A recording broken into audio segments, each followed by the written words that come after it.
Okay, it's time for a product review. Let's see what we've got.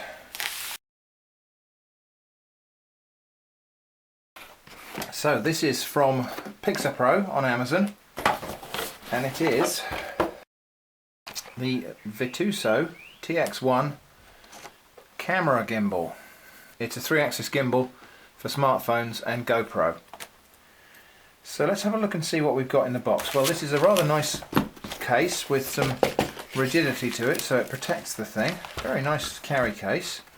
Let's have a look and see what we've got. We've got a charger unit which has got UK power plug, which is what I need.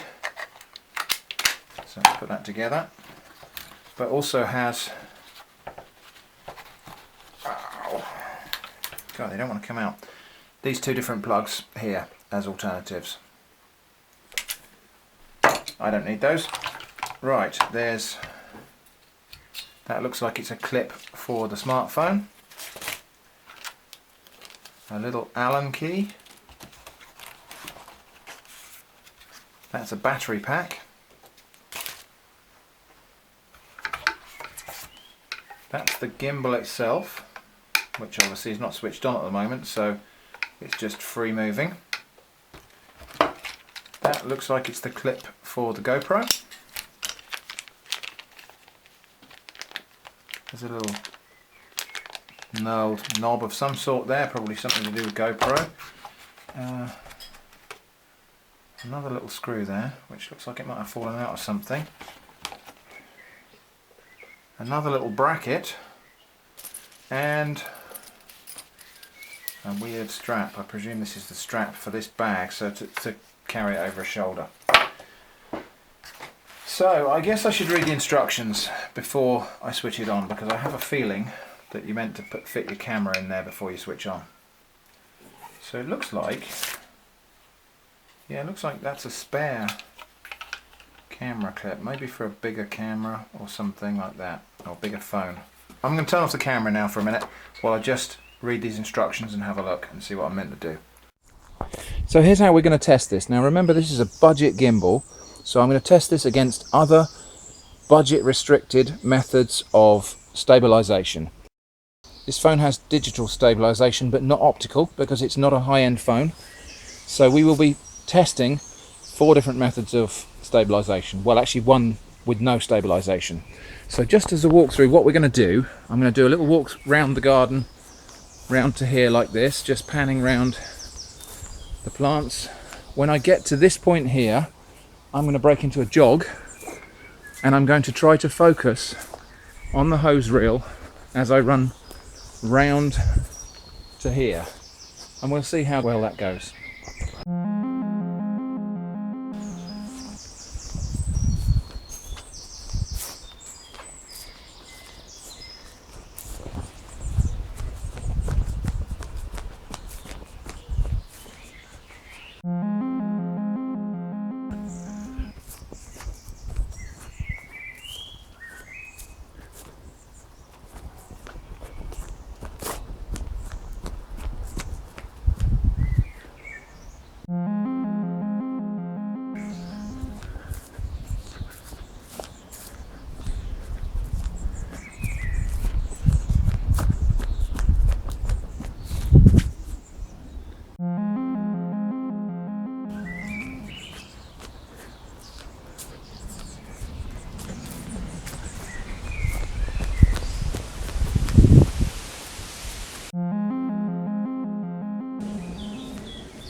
Okay, so one thing I have found, if you want to do a rapid pan, you're out of luck really. And the other thing, which is a little bit disconcerting about this, is if you take it beyond one of its limits, it does this weird little spasm, and it does take a little while to recover back to stable position. So I think that's just a case of being a bit more careful in how you hold it and making sure that you don't try and turn it past any of its limits. All in all, not a bad product for £100. For an entry-level gimbal, I'd say that's not too bad. I think if you're going to do a lot of shooting of action, you're probably going to want something a bit more reactive and a bit more controllable. But for something such as I might need, which is mostly for my nature walkabout videos and other stuff like that, I think we'll have a go with this and we'll see how we get on. Okay, so to sum up, not a bad gimbal for an entry-level price. £100 is definitely the low end of the market. In fact, this exact same gimbal is on sale under different brand names for about £175, I believe. So I probably got a bargain anyway. Things I liked. The gimbal itself, it's mechanically quite good. Nice and smooth action. And looking at the footage that we captured out in the garden there, definitely makes a difference to the stabilisation of the image if it's used carefully. Things I didn't like. Let's start with a little one. The case is just a bit silly, really. I mean, it's a lovely sturdy case, but all of these exact shape cutouts mean you can't put the power supply away without taking the regional adapter off it, which is going to wear out over time. I really don't want to do that.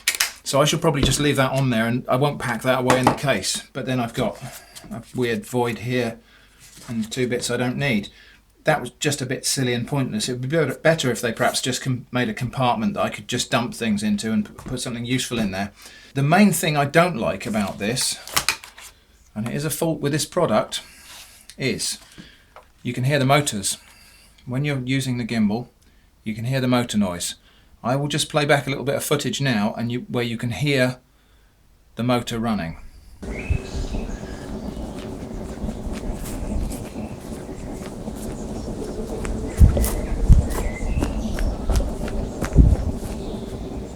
Now that's going to be a problem for the kind of footage that I do when I go out and do my nature videos. That's going to be a problem for me because I can't have that sort of noise buzzing away in the background when I'm trying to capture the tranquility of nature and the beauty of the bird song.